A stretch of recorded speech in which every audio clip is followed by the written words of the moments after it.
시작하겠습니다. 과제 검사 먼저 할게요. 우리 매홀중은 중간고사 시험 없고 그쵸? 영복중 우리 하정아 혹시 국어 시험 몇 월 며칠인지 나왔어요?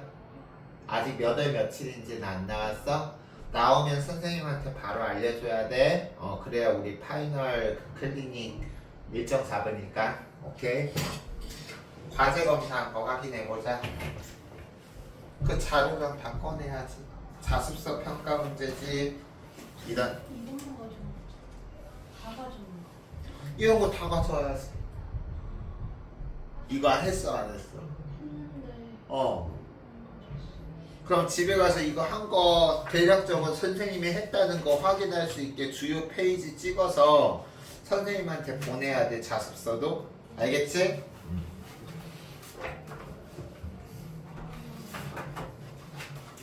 집에 가자마자 그거부터 해줘. 이거 하나도 안 됐어. 이거 끝까지 다 풀었는데. 너 그 소영이가 한 거는 어디야 그럼? 저 그거랑 자습서 평가 문제 좀. 이건 안 하고? 네. 그리고 이제 한 거는 안 갖고 오고? 네. 잠깐만.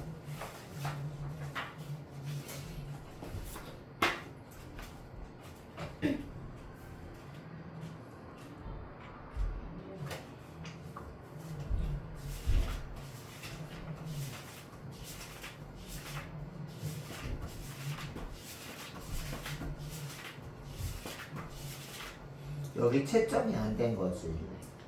채점하셔야 되고.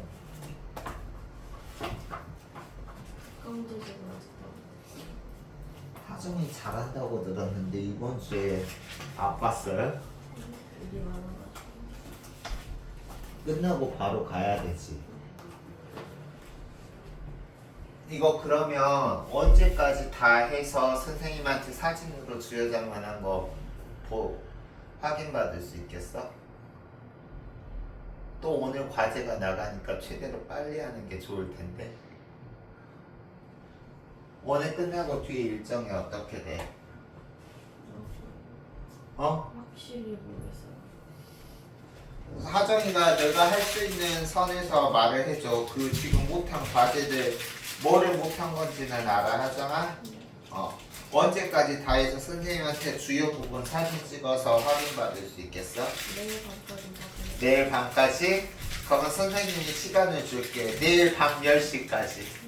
오케이?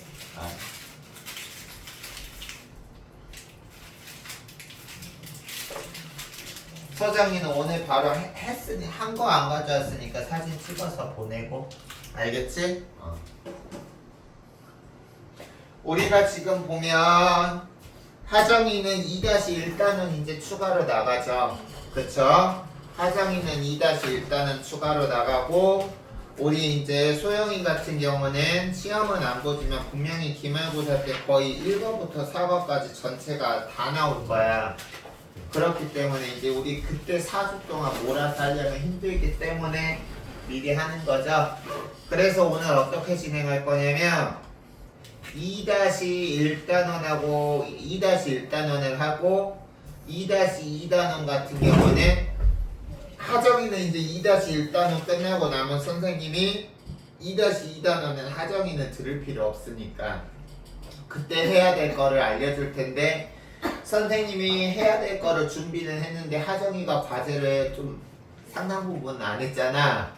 그 해야 될 시간에 과제 밀린 거를 다 하는 시간으로 하면 좋겠네요. 알겠어요?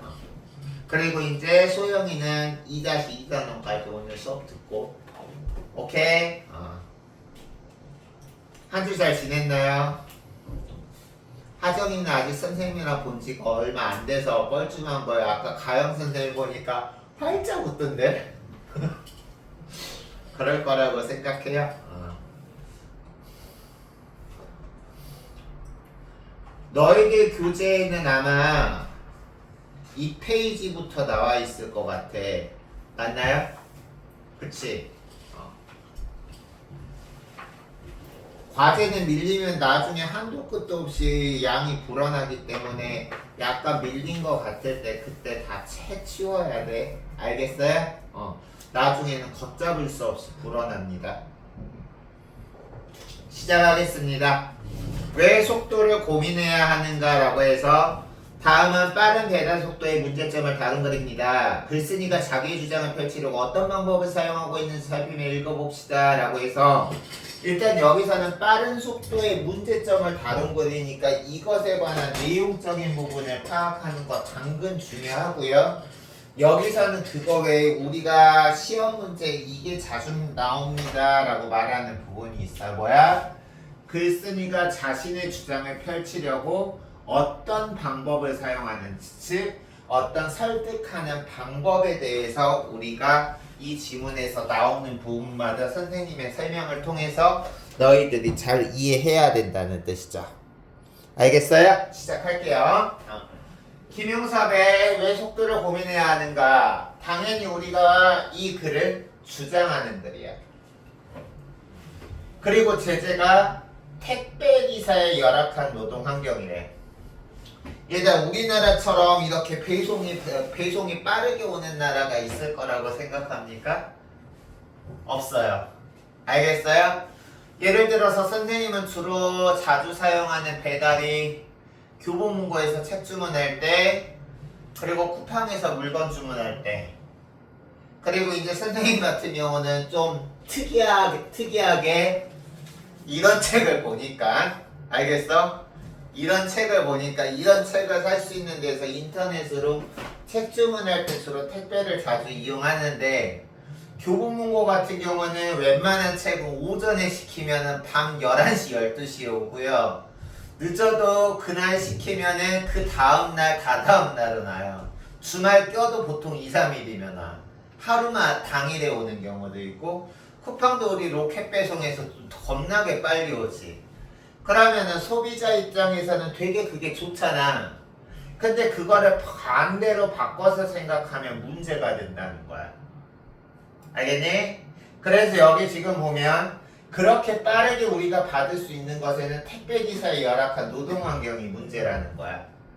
그래서 주제는 우리나라는 외국인들이 우리 한국에 왔을 때 가장 먼저 배우는 단어가 뭔 줄 알아요? 한국어 아무것도 모르는 사람이 우리나라에 처음 왔을 때 가장 먼저 배우는 말. 안녕하세요 아니에요. 밥 먹었어요 아니에요. 뭘까요? 빨리빨리. 알겠어?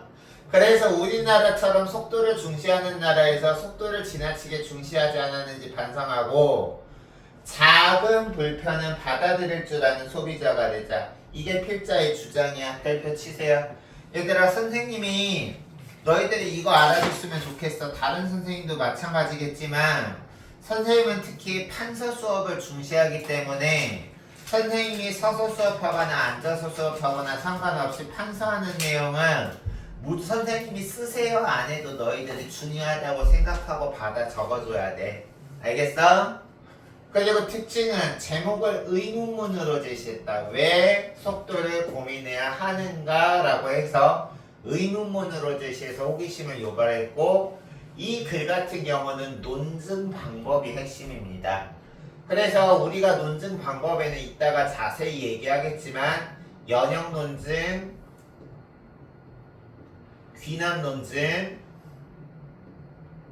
유비 논증이 있는데 이 자체의 이론적인 것에 대해서는 우리 이따가 자세하게 공부하기도 하고, 여기서는 일단 귀납과 연역을 사용했다.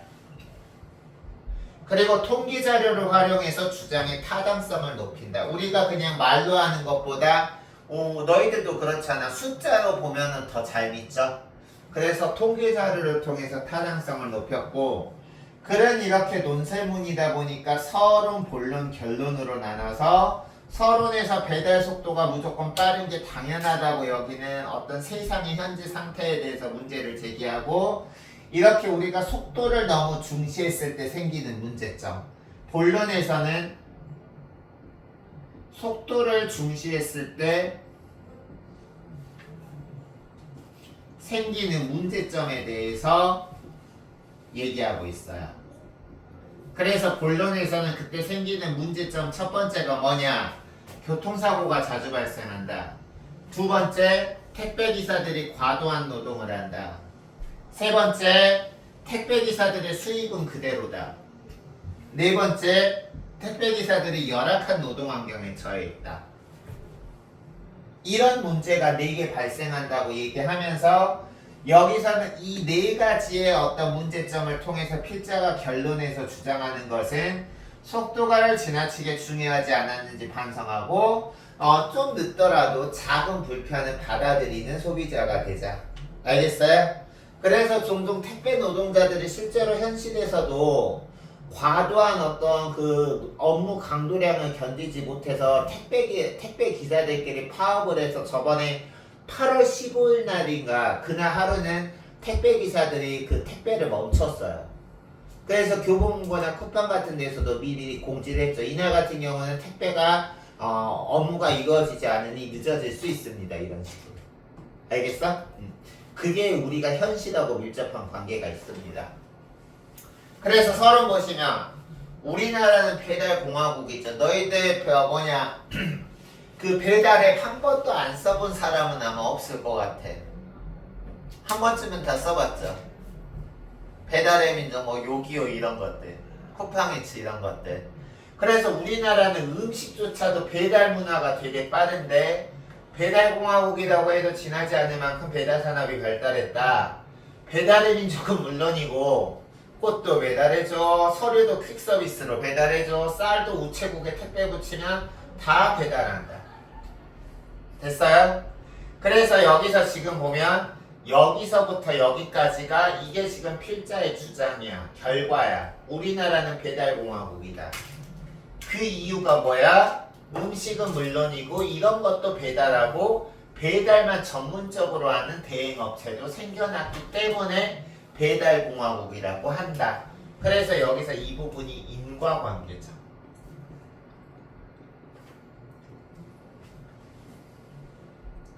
그래서 배달 산업이 커지면서 속도가 경쟁력이 되었대. 다시 말해서 빠른 게 최고야. 속도가 경쟁력이라는 말은 다시 말해서 빠른 게 최고야. 그래서 전국 어디서나 예를 들어서 섬 지역이라든가 아니면 산골오지가 아닌 이상 며칠 이내가 뭐야? 웬만한 건 다 하루 지나면 받고 심지어 당일 배송도 있는데. 알겠어? 그래서 이제 우리는 배달이 무조건 빠른 것이 당연하다고 생각한다. 여기 별표 치세요. 얘들아, 이건 필자의 주장이니 아니면 일반 사람들의 고정관념이니? 일반 사람들의 고정관념이죠. 여기서 너희들이 주의할 것은 보통 사람들은 배달이 무조건 빠른 게 당연하다고 생각하는데 이거는 고정관념이고요. 우리가 그래서 어떤 일반인들의 고정관념을 나올 때는 필자의 주장은 고정관념과 반대일 때가 많습니다. 즉 배달이 빠르다고 생각하는 게 고정관념인데 필자의 주장은 그게 아니라는 거야. 그래서 여기 지금 보면 그러나 이러한 생각, 배달은 무조건 빠른 것이라고 하는 생각이 과연 옳은 것일까라는 문제를 제기하고 있는 거죠. 그리고 여기서 과연 옳은 것일까라고 하는 말에는 옳다는 거야, 옳지 않다는 거야. 그치, 옳지 않다는 거죠. 그래서 우리가 본론을 크게 1에서 본론 1부터 본론 2, 3, 4 나눠서 우리가 속도를 너무 중시했을 때 생기는 문제점을 4가지를 나열하고 있습니다. 보겠습니다. 소비자로서는 세상 참 좋아졌다고 좋아할 수도 있겠지만 그 이면, 일단 이면이라는 말은 표면이라는 말에 반대야. 표면이 겉으로 드러난 거라면 이면은 겉으로 드러나거나 눈에 보이지 않는 부분이야. 알겠어요? 그래서 일부 택배기사들은 그 이면에는 그림자가 있다라는 거는 우리가 어두운 면, 단점이 있다는 거죠.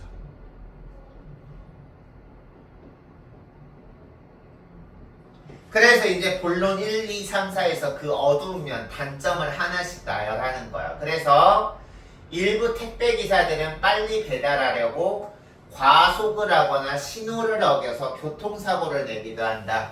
우리 여기 동탄 지역이나 이런 거 보면 막 굉음 내면서 배달하는 배달 라이더들 종종 보죠. 못 봤나요? 선생님은 자주 보는데. 그래서 이렇게 돼서 교통사고를 내기도 한다. 그래서 여기서는 지금 보면 2012년 안전보건공단의 조사라고 해서 그 전문 기관의 조사 결과를 인용해서 필자 주장의 설득력을 높이고 있어요.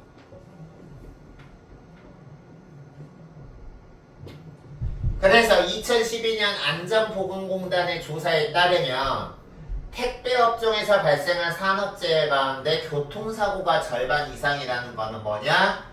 택배업종 산업재해 절반 이상이 교통사고인데 이 교통사고의 가장 큰 원인은 빠른 속도를 강요하는 배달 구조이다 라고 지금 나왔어요. 알겠어? 그러면 여기서 지금 근본적인 문제가 뭐야?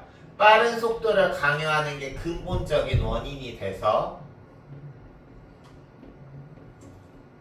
교통사고가 발생하고 그것 때문에 택배업자들이 사고를 많이 당한다라고 우리가 논리를 세울 수 있으니까 여기서 근본적인 원인은 빠른 속도를 강요하는 문화 때문인 거죠. 그리고 두 번째 문제는 또 있다. 아침에 분류한 물건을 그날 안에 배달해야 되는 택배는 밤늦게까지 일할 수 없어. 실제로 쿠팡 새벽 배송 보면 선생님 가끔씩 일찍 일어나서 잠이 안 들어서 이제 새벽에 운동 가려고 새벽 한 4, 5시에 밖에 나가면 그때 새벽 배송하는 기사들 그 쿠팡 트럭 오고서 짐 정리하고 있어요. 사람들이 자야 될 때 일하는 거야. 그래서 밤늦게까지 일을 멈출 수 있다. 아니 없다. 시간은 한정되어 있고 배달해야 될 물건은 많기 때문이다. 이게 바로 밤늦게까지 일을 멈출 수 없는 이 결과에 대한 원인이 되는 거죠. 됐어? 그래서 여기 지금 보면 얘들아 통계 자료를 제시하고 있죠?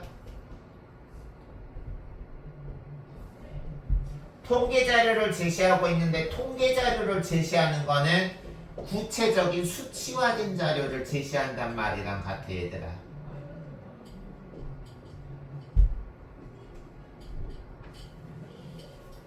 그러면 우리가 현대화된 사람일수록 그냥 말에 의존하는 것보다 수치화시켜서 보여주면 사람들이 더 믿는 경향이 강해. 그래서 우리가 통계 자료를 통해서 설득력을 높이는 거죠. 알겠어요? 그래서 여기 지금 보면 2017년 서울노동권익센터가 서울지역 택배기사 500명을 대상으로 실시한 조사에 따르면 이들의 주당 평균 노동시간은 74시간이다. 얘들아 일주일 월, 화, 수, 목, 금, 토일 중에 하루도 안 쉬고 일주일 7일 내에 일한다 그래도 하루에 10시간 이상 일하는 거지. 그치? 그러면 이거 적은 시간이 아니죠. 그리고 그 다음 1년이면 3,848시간으로 우리 택배기사들은 1년에 주당 평균 노동시간이 74시간 1년이면 3,848시간인데 2017년 기준으로 해서 경제개발협력기구 참고로 경제개발협력기구 OECD는 세계 주요 선진국들이 모여서 이룬 단체를 OECD라 그래. 그래서 우리가 OECD 안에서 기준을 매기는 거는 선진국들 중에서 몇 등이냐는 거야. 우리나라도 참고로 OECD에 가입해 있어요. 한 34개 나라가 가입해 있습니다. 그래서 2017년 경제개발협력기구 OECD에서 1인당 연간 노동시간이 1759시간인데 우리나라는 일반적으로 노동시간이 그것보다 많고 그리고 특히 택배기사는 얘들아 봐봐 OECD 1인당 평균 노동시간이 1759시간인데 우리나라 택배기사는 그거의 2배도 넘는 3,848시간을 일한대. 알겠어? 게다가 내용을 플러스 시키고 있죠. 게다가 경제개발협력기구에서 세 번째로 장시간 노동을 하는 우리나라래. 우리나라는 지금 과거에 비하면 평균 노동시간이 많이 줄었지만 줄었음에도 불구하고 세계 선진국 기준으로 하면 우리나라는 개인적인 삶보다는 일에 너무 많은 시간을 하고 있는 나라라고 결론을 내릴 수 있는 거야. 알겠어요? 그래서 여기 지금 보시면 세계 경제개발협력기구 중에서 세 번째로 장시간 노동을 하는 우리나라의 평균 노동시간은 노동시간 2024시간이야. 다시 말해서 우리나라는 연간 2024시간을 하는데 OECD 평균은 1759시간이야. 그러면 우리나라 전체 노동자가 2024시간을 하는 것도 OECD 평균에 비하면 많이 하는 거잖아. 그래 안 그래? 근데 이 많은 시간에 하는 2024시간보다도 택배기사들은 엄청 많은 3,800여 시간 일주일 동안 아니 연간 노동을 해야 되는 거야. 이거는 우리가 이 통계 자료는 우리가 무엇을 의미하느냐? 택배기사의 과도한 노동량을 얘기하는 거죠.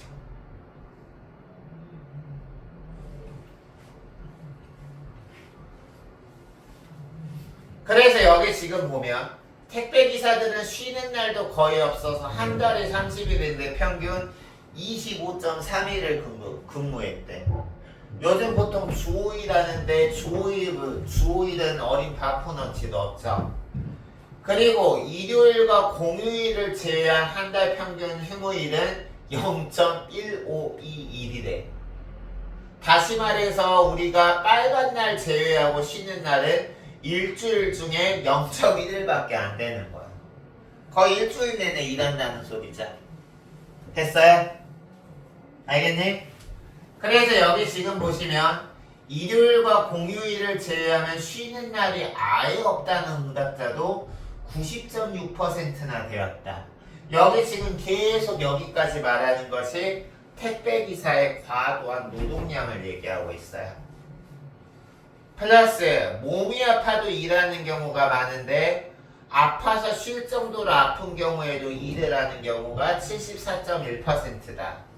그래서 선생님이 아까 정리해준 내용이지만 여기 다시 한번 우리가 교재에서 정리하면 글쓴이가 통계자료를 활용한 까닭은 택배기사의 과도한 노동시간이 문제라는 것을 효과적으로 드러내기 위한 거고, 그리고 또 하나 택배기사들이 지금 장시간 노동에 고생하고 있다 이렇게 말로만 하면 사람들이 설득 잘 당하지 않아.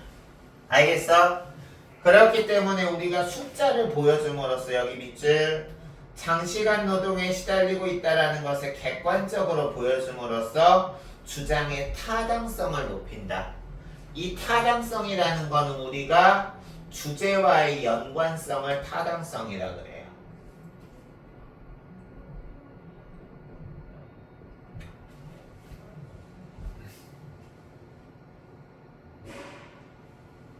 그래서 여기 보면 장시간 노동에 시달리느라고 선생님은 죽어도 택배기사 못하겠다.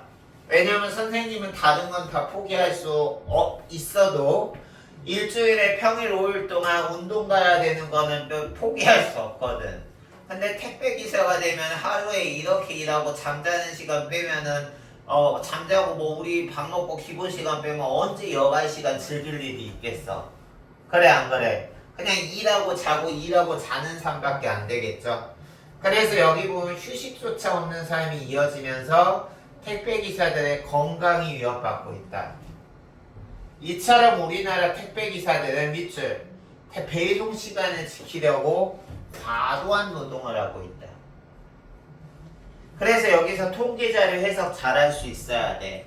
평균 노동 시간이 1700 몇 시간일 때 우리나라 평균 노동자들은 2000 몇 시간을 하고 있고 그것도 세 번째로 긴 건데 택배 노동 시간은 세 번째로 긴 2000 몇 시간, 우리나라 평균보다 거의 2배에 가까운 3800 몇 시간을 하는 거야. 알겠어요? 그래서 우리가 여기서 이 부분 내용을 잘 알아두셔야 됩니다. 그래서 첫 번째 문제점은 안전의 위협을 받아서 교통사고가 많이 난다. 두 번째 문제는 과도한 노동량에 시달리고 있다. 속도를 너무 중시하면. 알겠어요? 됐니? 그럼 세 번째 봅시다. 본론 3. 본론 3 보시면 규모가 커지면 잠시만 일단 정리 좀 하고 있어.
이어서 해보겠습니다.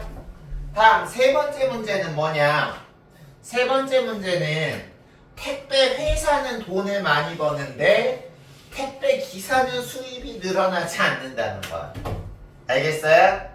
그래서 여기 보면 본론 3 보면 규모가 커지면 해당 업종에 종사하는 사람들의 수입이 느는 게 당연하지만 다시 말해서 CJ통운이라든가 뭐 예를 들어서 택배 회사 많이 있어. 뭐 로젠 택배라든가 그렇게 되면 택배 회사는 돈을 많이 버는데 기사들은 수입이 오르지 않는다는 거야.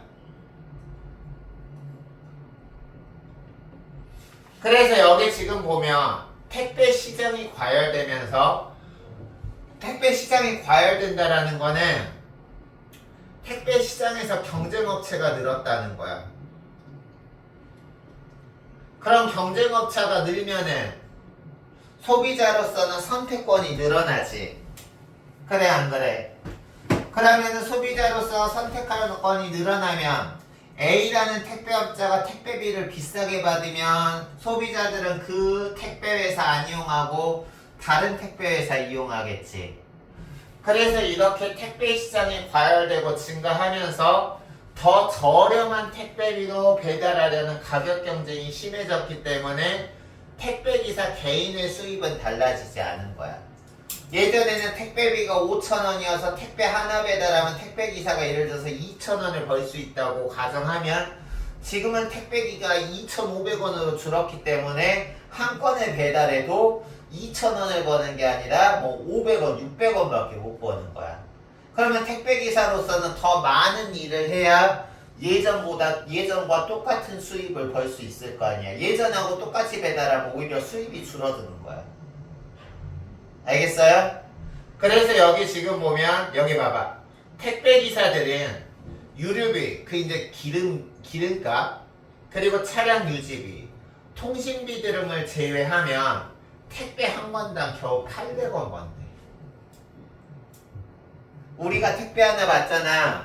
그거 배달해주는 택배기사는 하루에 800원 번대. 단순 계산하면 월 25.3일 이하면서 350만원 정도를 벌려면 하루에 170개의 물건을 배달해야 되는데 주당 평균 노동시간이 74시간이니 주 6일 근무로 계산하면 하루 12시간을 근무해야 되고 하루 12시간 동안 170개를 배달하려면 1시간 동안 14개를 배달해야 되는 거야. 근데 우리가 이 14개가 예를 들어서 한 사람이 택배 14개 시키면은 한 곳만 가면 되지만 이곳저곳 다 분산돼 있잖아. 그러니까 한 시간에 14개를 배달하는 게 생각처럼 쉽지가 않다는 거죠. 알겠어요? 그래서 그 다음 보시면 어떻게 생각하는가? 결국 우리 소비자들이 택배비를 적게 부담한다는 거는 즉 택배 기사 입장에서 보면 더 싼 가격에 많이 배달한다는 거고 다시 말해서 한 건을 우리가 배달했을 때 벌 수 있는 돈이 택배 기사는 줄어드니까 일은 더 정신없이 바쁘게 해야 된다. 그래서 우리가 속도를 증가하면서 생긴 문제는 배달 경쟁으로 인해서 수입은 그대로다. 그럼 본론 4 봅시다. 네 번째 문제는 뭐냐? 빠른 속도를 강조하는 사회에서 이렇듯, 여기서 이렇듯은 앞에서 말한 세 가지 문제점을 말해요. 본론 첫 번째 문제점에서는 교통사고가 많이 난다. 그리고 두 번째 문제점은 업무 시간이나 강도가 너무 강하다. 그리고 세 번째는 수입이 그대로다. 이 세 가지를 통해서 택배 기사들은 열악한 노동 환경에 처해 있다. 그럼 여기서 열악한 노동 환경이란 뭐다? 여기 본론 4에서 말한 거 앞에 본론 1, 2, 3에서 나오는 교통사고가 많이 나고 그리고 두 번째는 뭐였죠? 두 번째 같은 경우는 OECD 연간 그 근무 시간 봤을 때 엄청났죠? 과도한 노동량 그리고 세 번째 수입이 늘어나지 않는 이 세 가지가 열악한 노동 환경이라는 거야. 알겠나요? 그래서 속도 경쟁 소비자를 최대한 많이 확보하려는 경쟁의 부담을 기업이서 부담하는 것도 아니고 소비자가 부담하는 것도 아니고 택배 기사들이 떠안는 것이다. 결론 봅시다. 모든 노동자는 바람직한 환경에서 일할 권리가 있다. 택배 기사는 택배 산업에서 핵심이 되는 노동자들이다. 따라서 택배 기사들 역시 바람직한 일할 권리를 보장받아야 된다라고 지금 나와 있죠. 얘들아 여기 이거 별표 치세요.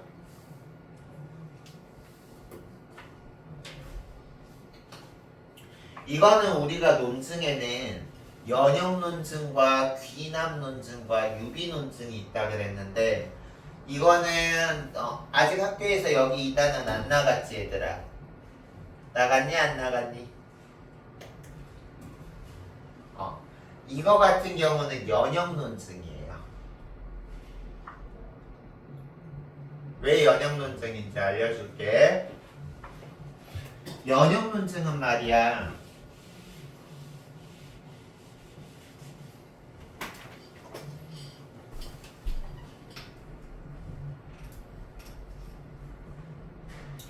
일반적이고 보편적인 원리에서 구체적이고 개별적인 결론을 이끌어내는 것.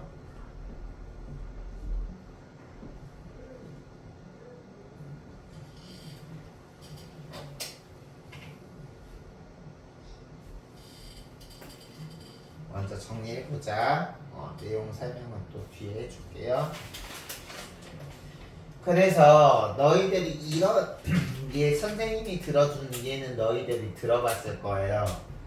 예를 들어서 모든 사람을 죽는다. 소크라테스는 사람이다.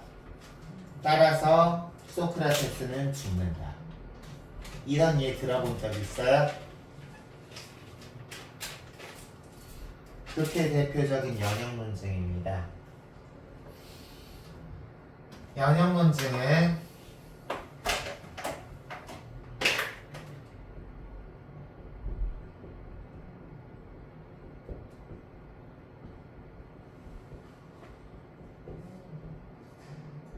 이렇게 나누는데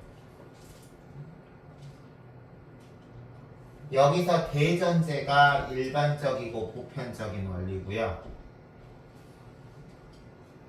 그리고 결론이 바로 구체적이고 개별적인 결론인 거야.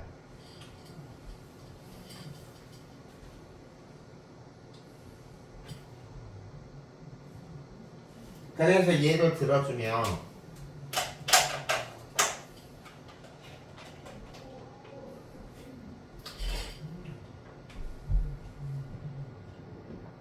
B는 C이다. A는 B이다. 그래서 결론은 A는 C이다. 이런 식으로 가는 거야. 왜? A가 B이고 B가 C면 A가 C가 되겠죠. 그치? A가 B인데 B가 C면 A하고 C가 같아지는 거잖아.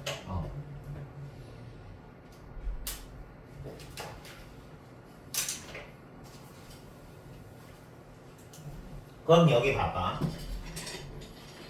여기서 모든 노동자는 이게 B야. 바람직한 환경에서 일할 권리가 있다. C야. 다음 택배기사들은 이게 A고요. 택배기사들도 노동자이다. 이게 B예요. 그러면 모든 노동자는 바람직한 환경에서 일할 권리가 있는데 택배기사들이 노동자야. 그러면 택배기사들은 노동자이고 노동자는 바람직한 권리가 있으면 택배기사들도 바람직한 환경에서 일할 권리가 있겠지. 그래 안 그래? 그쵸? 그래서 여기서는 이게 A면 C가 된다. 그래서 여기서부터 여기까지가 대전제고요.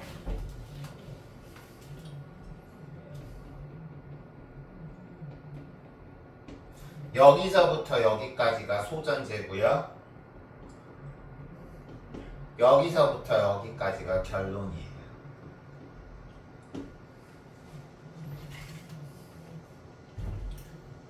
우리가 연역론증의 특징은 뭐냐면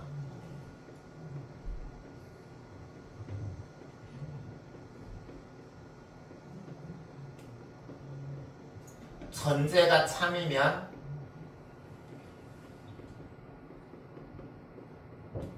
결론은 항상 참이에요.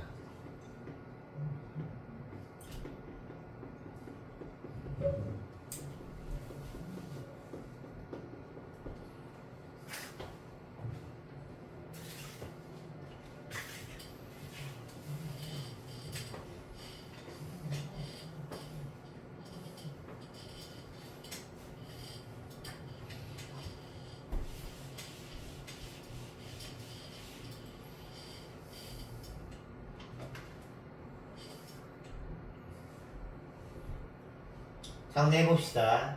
우리가 누리는 편리가 누군가의 희생을 바탕으로 하는 것이라면 그것을 포기할 수도 있어야 된다.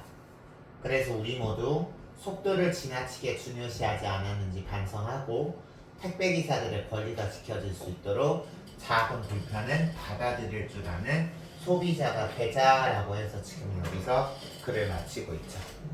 됐습니까? 그래서 여기서 이렇게 지문을 살펴봤고요. 너희들이 몇 페이지를 한번 보시냐면요.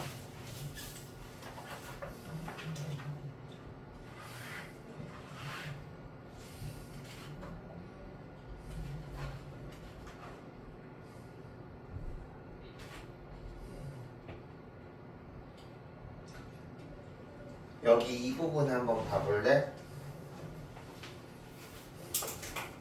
이 부분 여기 여기 선생님 화장실만 1분 얼른 넣을게.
어디를 보시면 거기 잘 봤죠? 거기 422쪽 봅시다. 422쪽. 422쪽 보면 여기 화면 볼까요?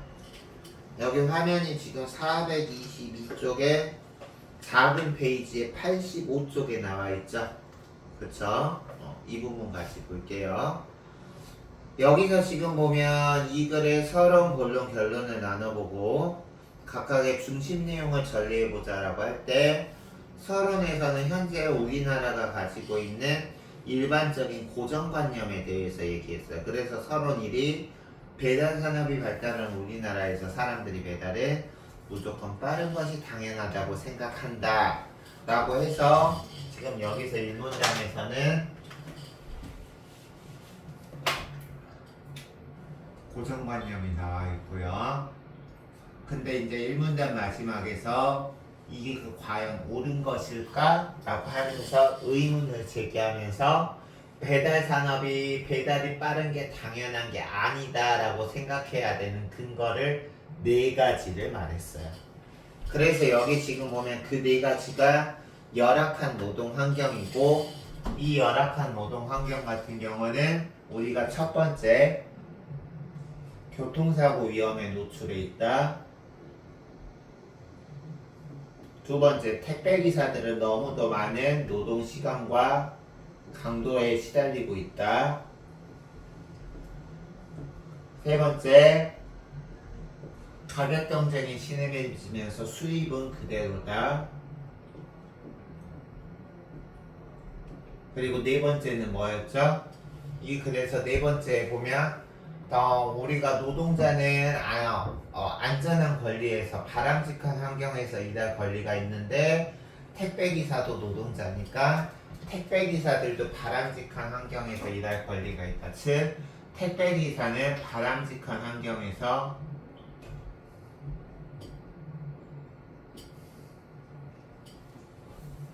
일하지 못하는 거죠. 이 4가지가 열악한 노동 환경이고 그거 바탕으로 본론을 하고 있다. 그러면 422쪽에서 85쪽에 이 부분 너희들 꼭 알아야 돼. 어디냐? 여기. 너희들 교재로 보면 422쪽에서 85쪽의 오른쪽 부분에 나와 있어요. 그 422쪽에서 위아래로 나눴을 때 윗부분에 거기 보이죠?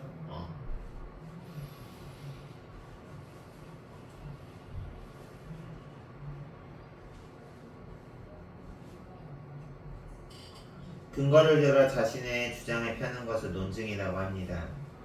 다양한 논증 방법에 따라 결론을 들어봅시다. 일단 여기서 보면 첫 번째, 알렉산더도 죽었다, 셰익스피어도 죽었다, 아인슈타인도 죽었다. 그런데 알렉산더, 셰익스피어, 아인슈타인은 모두 사람이다. 그러므로 사람은 모두 죽는다라고 했는데 이거 같은 경우는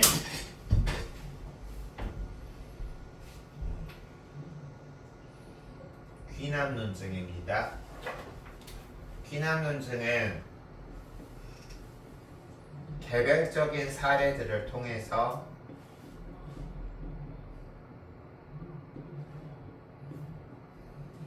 보편적인 결론을 이끌어내는 거야.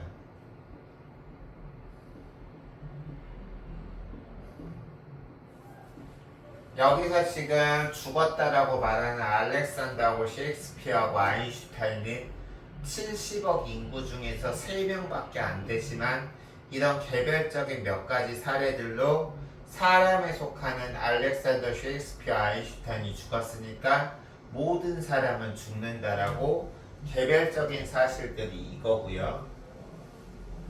이걸 통해서 보편적인 명제 모든 사람은 죽는다를 이끌어내는 거지.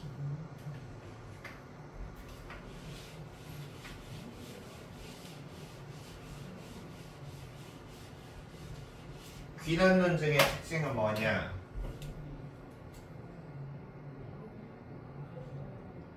구체적인 사례들로만으로서는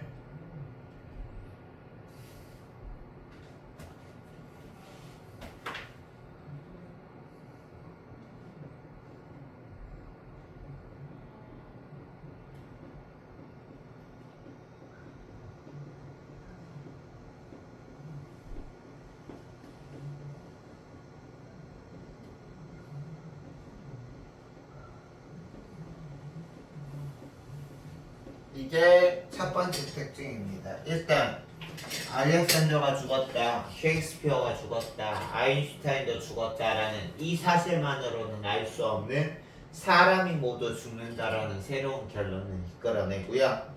두 번째 특징, 구체적인 사례 중에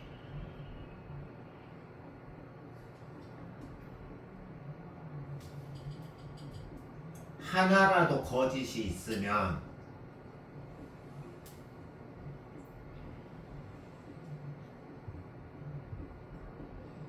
결론은 거짓이 돼요. 다시 말해서 우리가 이런 거죠. 우리가 눈을 감고 귤 상자에서 귤 5개를 꺼냈는데 신기하게 그게 다 상에 있었어. 그러면 우리가 그 5개의 귤만 가지고 이 상자의 귤은 모두 상했구나 라고 우리가 결론을 내리는 것도 귀납추론이야. 근데 우리가 그 상자에 있는 귤 중에서 단 하나만이라도 귤이 상해 있지 않은 정상적인 귤이 있다면 이 상자에 있는 모든 귤은 썩었다라는 게 우리가 성립하지 않는 거죠. 그래서 귀납추론의 특징 2가지 꼭 필기해 두시고 알아두십시오. 첫 번째, 구체적 사례만으로는 알 수 없는 새로운 사실을 이끈다. 두 번째, 구체적인 사례 중에 하나라도 거짓이 있으면 결론 자체가 거짓이 된다. 다음, 이거는 아까 우리가 교과서 그 본문에서 했던 거예요. 연역추론입니다. 이게 연역추론인데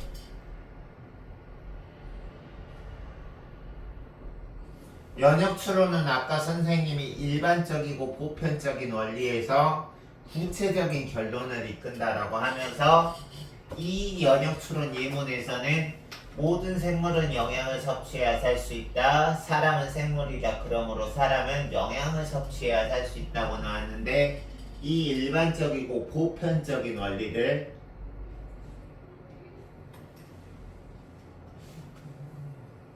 대전제라고 하고요. 그리고 이제 얘를 소전제라고 하고요.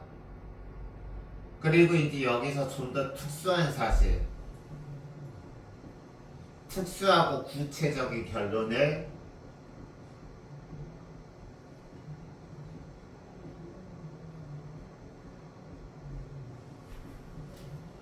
우리가 대전제, 소전제 뒤에 나오는 결론이라고 합니다.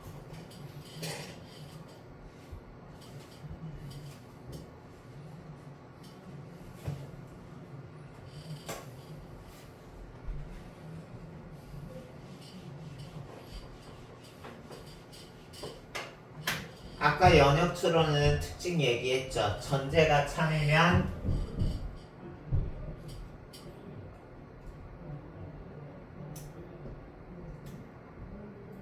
결론은 항상 참이다.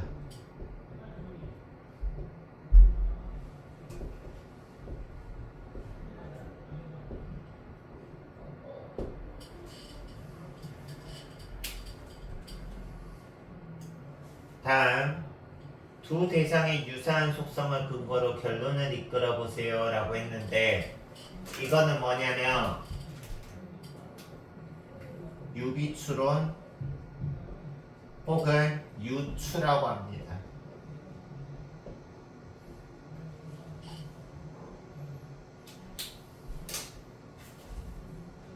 여기서는 지금 봐봐, 일란성 쌍둥이나 복제 인간 사이에 유사한 속성이 하나 있어. 이 일란성 쌍둥이하고 복제 인간이라는 두 대상의 유사한 속성은 뭐냐? 동일한 유전자를 가지고 있어. 그래서 일란석 쌍둥이와 복제인간이 동일한 유전자를 가지고 있다는 속성을 통해서 다른 속성도 같다고 생각하는 거야. 그래서 유비추론은 두 대상의 유사한 속성을 근거로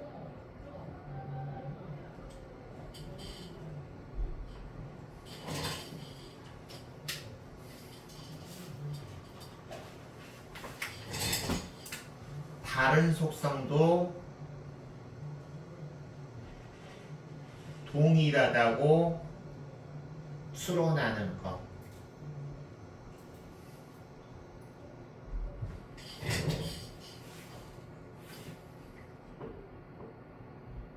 그래서 여기서 보면 일란성 쌍둥이와 복제인간이 동일한 유전자를 가졌다라는 유사한 속성을 근거로 일란성 쌍둥이가 동일한 유전자가 있어도 외모와 성격이 같지 않으니 복제인간도 외모와 성격이 똑같지 않을 거라고 생각하는 거야.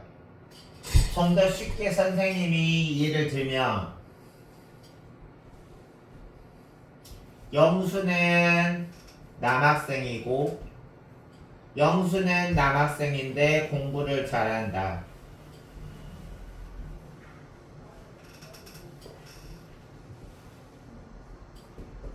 철수도 남학생이다.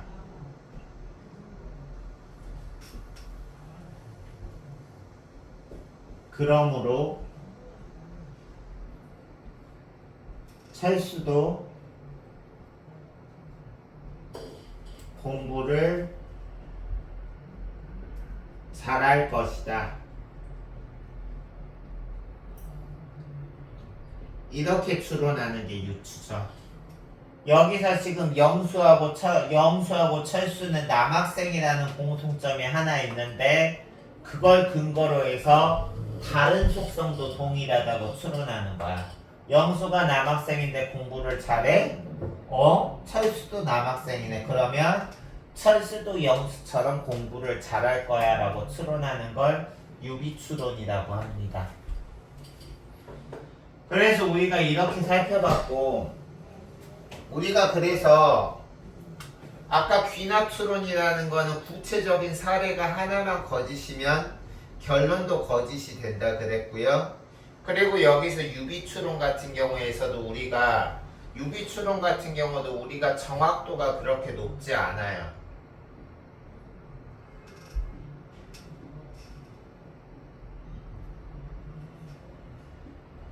지금 선생님이 예를 들어준 이 유비추론의 사례만 봐도 너희들이 이게 말이 됨? 이 추론이 말이 됨이라고 생각할 거야. 영수가 남학생인데 공부를 잘한다고, 철수가 남학생이라고 공부까지 잘한다고 생각하면 그러면 모든 남학생은 공부를 잘한다는 논리가 나오게. 그래서 유비추론은 정확도가 높지 않고요. 그리고 이제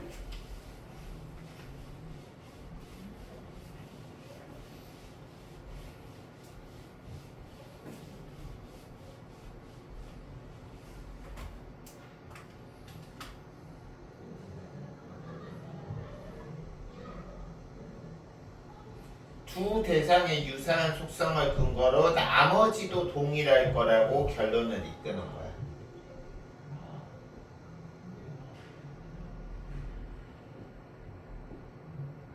이게 유비추론입니다. 정리해주세요.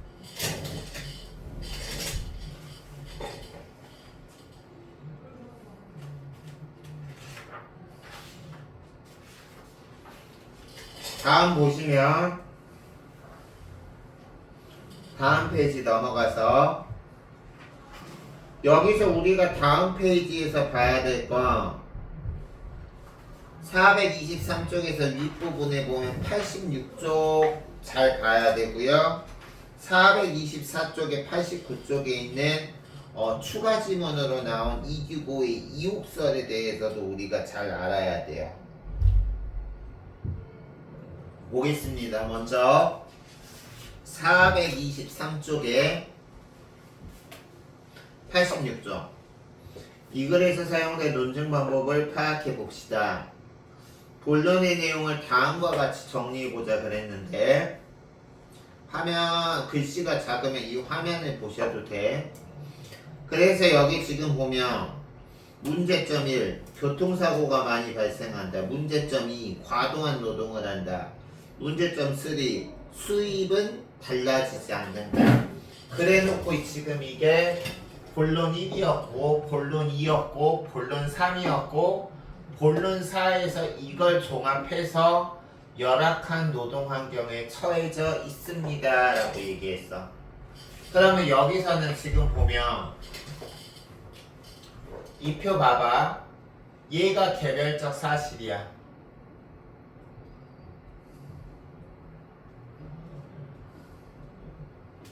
얘도 개별적 사실이야.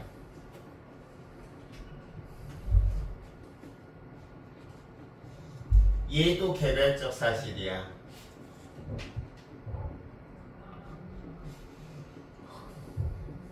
이 개별적 사실을 합쳐서 결론적으로 이것은 다 열악한 노동 환경에 처해 있으니까 택배기사들이 처해 있는 모든 문제점이 아니라 몇 가지, 세 가지 문제점을 통해서 택배기사들은 열악한 노동 환경에 처해 있다고 일반적인 결론을 내리는 거야.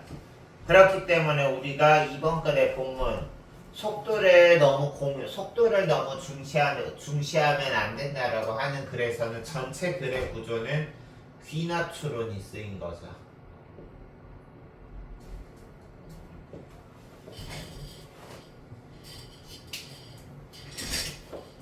그리고 오른쪽 보시면 다음은 결론의 인보다 봅시다. 글씨가 좀 작으면 여기 보세요. 화면. 모든 노동자들은 바람직한 환경에서 일할 권리가 있다. 택배기사는 택배산업에서 핵심이 되는 노동자들이다. 따라서 택배기사들 역시 바람직한 환경에서 일해야 된다라고 나왔는데,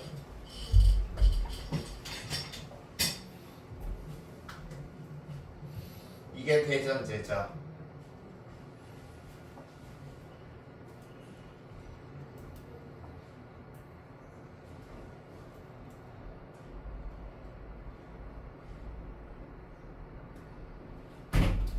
그리고 얘가 소전제죠. 그리고 얘가 결론이죠. 근데 여기서는 지금 보면 B는 C인데 A는 B야.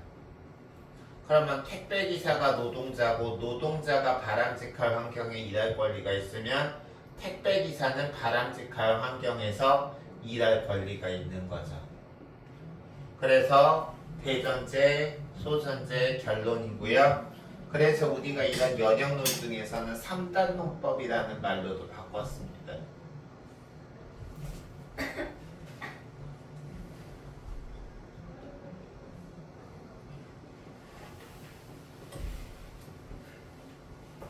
삼단론법이라는 거는 A가 B이고 B가 C이면 A가 C다라고 주장할 수 있는 게 3단 논법이야.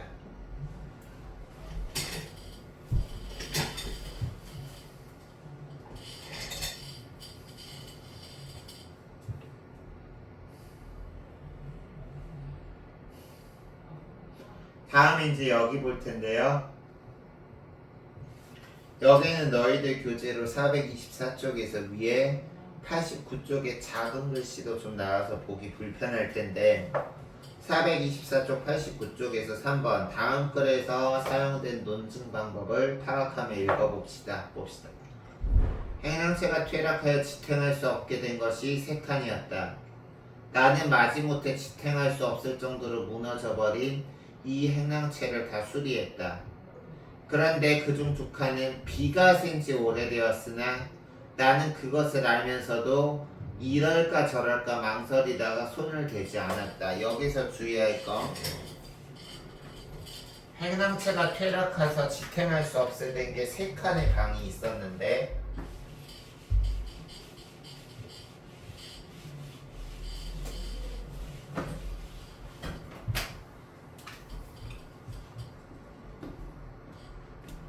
이거 지금 그 중에 두 칸과 한 칸의 차이점이 있어요. 대조의 방법이죠.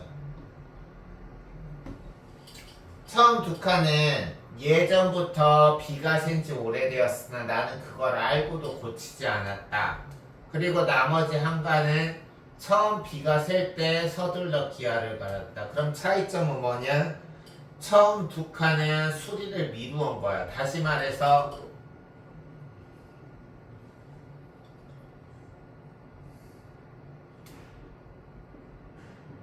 제때 문제 해결을 안 한 거고, 얘는 나머지 한 칸은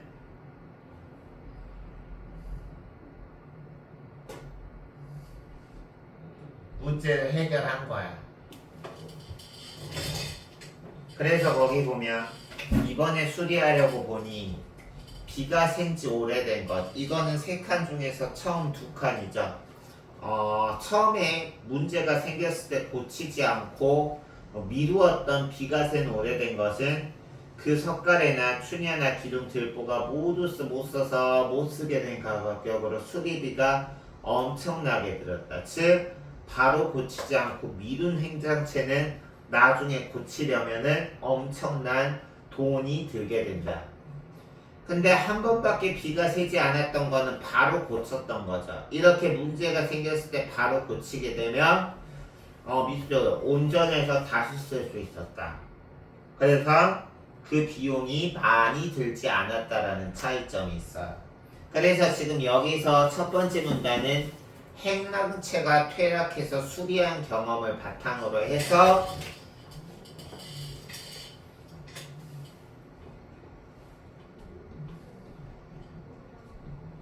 자신이 행랑체를 수리한 경험을 바탕으로 해서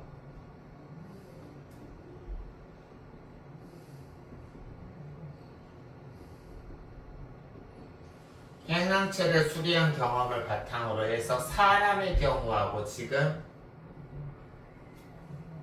유사성을 찾고 있어요.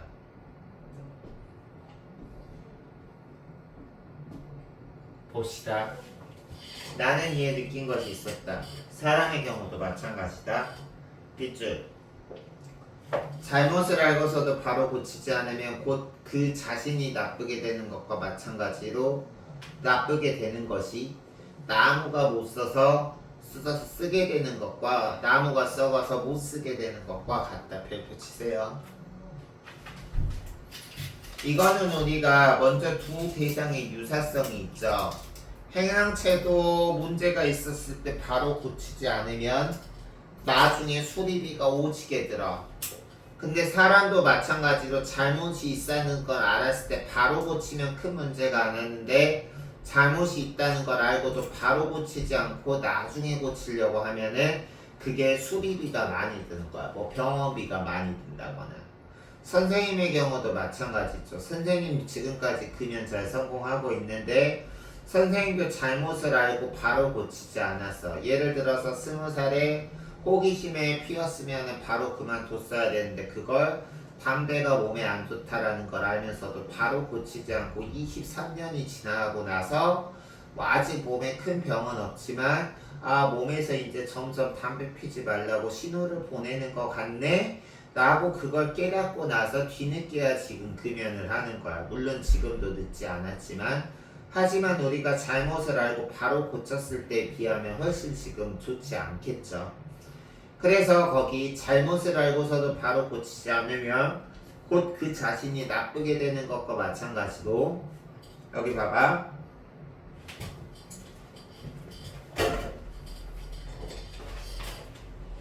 이거 왜 이래? 보시면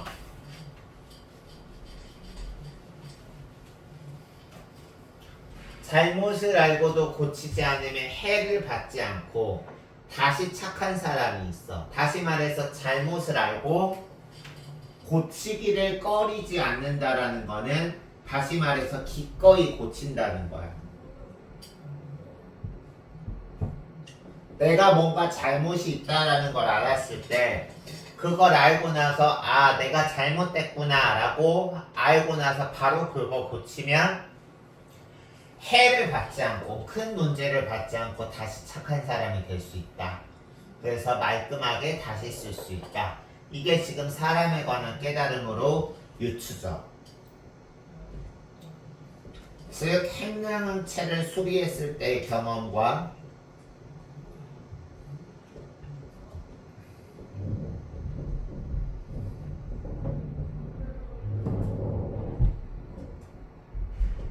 행량체를 수리했을 때의 경험과 그리고 사람과의 유사점. 사람도 행량체 수리처럼 잘못을 알고 바로 고치면 해를 입지 않지만 잘못을 알고 나중에 뒤늦게 고치면 큰 해를 입듯이 마찬가지다. 그리고 나라의 정치도 마찬가지야. 그래서 이거는 지금 이 대상 간의 유사성을 바탕으로 추론을 하고 있는 유추라는 거죠. 유비추론. 그뿐만 아니라 나라의 정치도 이와 같다. 여기서 이와 같다라는 거는 행랑체를 수리한 경험과 같다. 그래서 백성을 좀먹는 무리들이 있다라는 거를 여기서 백성을 좀먹는 무리가 있다라는 거는 행랑체에 비가 샜다라는 거를 알게 되는 거라. 그리고 사람한테 잘못이 있다라는 걸 알게 된 거랑 똑같아. 그래서 백성을 좀먹는 무리들이 있다는 걸 알고도 내버려두면 백성이 도탄에 빠지고 얘들아 옆에 너희들은 없으려나? 옆에 글씨가 너무 작긴 하구나. 거기 지금 옆에 뜻풀이 글씨가 작게 된 게 여기 도탄의 뜻 나와 있으니까 꼭 알아두세요. 도탄이라는 건 뭐냐면 몹시 공궁하여 고통스러운 지경을 이르는 말입니다.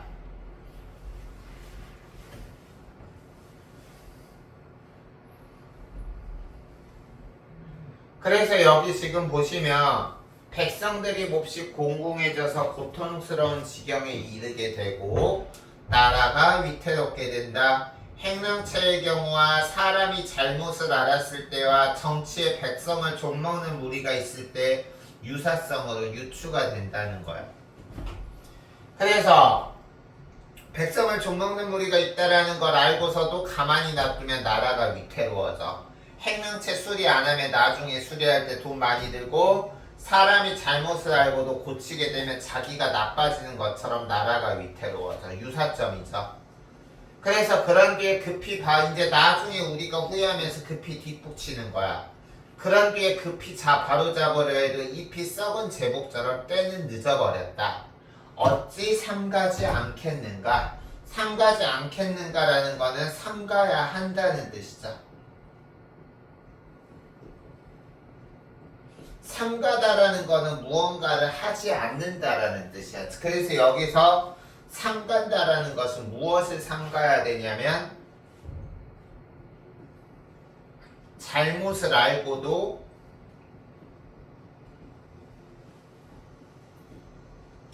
고치지 않는 일, 즉 잘못을 알고도 고치지 않고 미루는 일. 내가 지금 공부를 열심히 하고 있지 않다라는 거 알면서도 에이 내일부터 하지.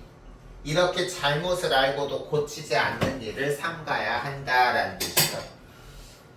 선생님은 다른 거는 되게 모범적으로 살았는데 지금 금연이 2주째 되고 있는데 선생님이 그 금연 같은 경우는 늘 이랬어. 23년 동안 금연하겠다라는 다짐을 수없이 했는데 항상 이랬죠. 오늘 이거 남아있는 것만 피고 이거 피고 안 사고 다음 내일부터 안 펴야지.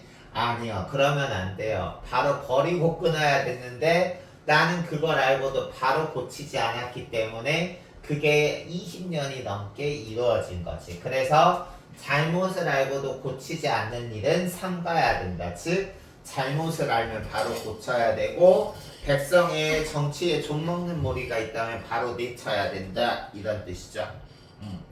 그래서 이 글은 유추이다. 그래서 여기 지금 보면 424쪽에서 거기 지금 424쪽에서 89쪽의 오른쪽 부분 보면 집의 경우를 예를 들어서 그거와 유사한 점은 사람의 경우와 그리고 사람의 경우와 함께 정치의 경우하고 같이 유사점을 지금 말을 하고 있죠. 그래서 우리가 유추를 나타내고 있다. 그리고 이제 여기서는 우리가 2-1단원은 여기까지 하는데 마지막으로 이거 설명하고 2-1단원 마치고 그 다음에 하정이 할 거 주고 그 다음에 2-2단원은 같이 나가도록 할게요. 지금 너희 교재 거기 지금 보고 있는 페이지에서는 이게 나와 있지 않는데 이 지금 이옥설 같은 경우도 분명히 집에 문제가 출제될 가능성이 높은 지문이니까 우리가 봤고요. 여기서 우리가 주의해야 될 것은 이 글의 관례가 이옥설이라 그랬어. 그래서 우리가 고전 작품 중에서는 설이라는 관례가 있어요.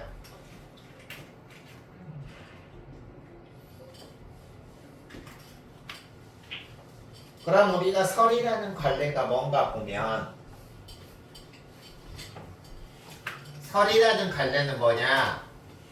한문 문체의 한 종류로 이치에 따라 사물을 해석하고 옳고 그름을 밝히면서 자기의 의견을 설명하는 글이다. 지금 여기서 행랑체를 고치는 원리, 바로 고치면 수리비가 안 들지만 미뤘다가 고치면 수리비가 많이 든다라는 이치에 따라 사람에게 사람과 정치를 해석하면서 뭐가 옳고 그른지를 밝히면서 잘못을 알았을 때 잘못 고치는 것을 미루는 것을 삼가야 한다라는 의견을 설명하는 문체를 말합니다. 이렇게 우리가 적용할 수 있겠죠.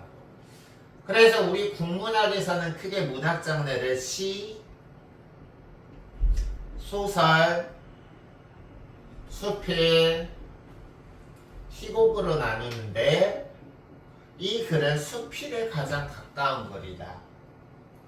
그래서 여기 지금 보면 이 글 같은 경우는 사물의 뜻과 이치를 자기 나름의 시각으로 자세히 논술하는 것이 특징인데 설의 특징 알아둡시다. 자신의 경험을 서술하는 부분이 있고요. 이 경험을 바탕으로 깨달음을 서술하는 부분이 있다. 근데 설의 마지막의 특징은 뭐냐? 여기서 의견을 드러낼 대놓고 드러내는 게 아니라 비유나 우의적 표현을 말하는 거야. 여기서 우의적 표현이라는 거는 뭐냐면 직설적으로 말하지 않고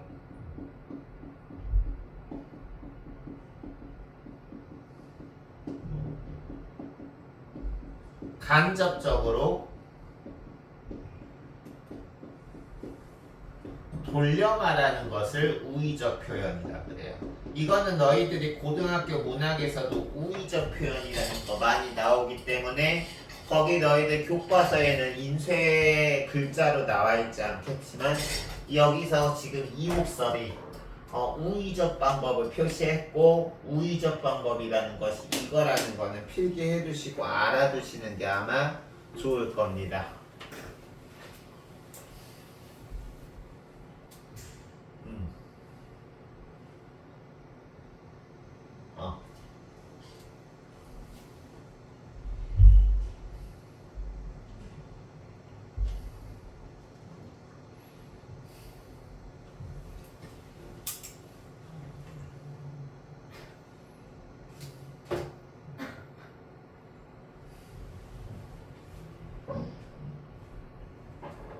해보죠. 그래서 지금 일과는 다 했고요. 우리 이제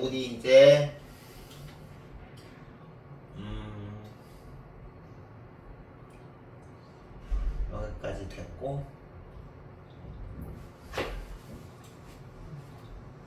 지금 선생님이 그러면 이제 우리 하정이는 과제가 좀 많이 상당 부분 안 돼 있었잖아. 그치 하정아? 그래서 거기 과제 안 돼 그 부분에 자습서 평가 문제지. 그리고 선생님이 내준 지난주에 내준 프린트 2개 알겠어요? 그거를 지금 얼른 해주시고요. 그리고 우리 누구냐 소영이 같은 경우는 힘들겠지만 여기 지금 보면 숨 한번 돌리고요. 그리고 2-2단원 다시 앞으로 넘어가서 92쪽에 해당하는 92쪽에 해당하는 2-2를 하시고 선생님이 소영이 수업하는 동안 하정이 문제 풀면서 아마 하정이 성격을 웬만한 건 스스로 알아서 할 것 같긴 한데 그래도 선생님은 많이 이용해 주시고요. 하다가 힘들거나 모르거나 궁금한 거 있으면 선생님이 수업하더라도 언제든지 손 들어주세요. 너는 지금 이제 진도가 적어서 그런 건지 얼마든지 선생님을 선생님에서 궁금한 거 해결할 수 있는 권리가 있으니까요. 알겠죠? 그러면 소영이는 이제 마틴 루터 킹의 나에게는 꿈이 있습니다를 보겠습니다. 준비됐죠? 이 자료는 1964년 8월 28일 일자리와 자유를 위한 워싱턴 평화행진을 하려고 워싱턴 광장 앞에 모인 25만여 명의 사람들 앞에서 마틴 루터 킹이 한 연설을 옮겼다. 그 다음에 일단 소영이가 이 글의 주제를 알기 위해서 밑줄 이 부분 쳐야 되시죠? 흑인의 권리를 백인의 권리와 동등하게 보장할 것을 요구한다.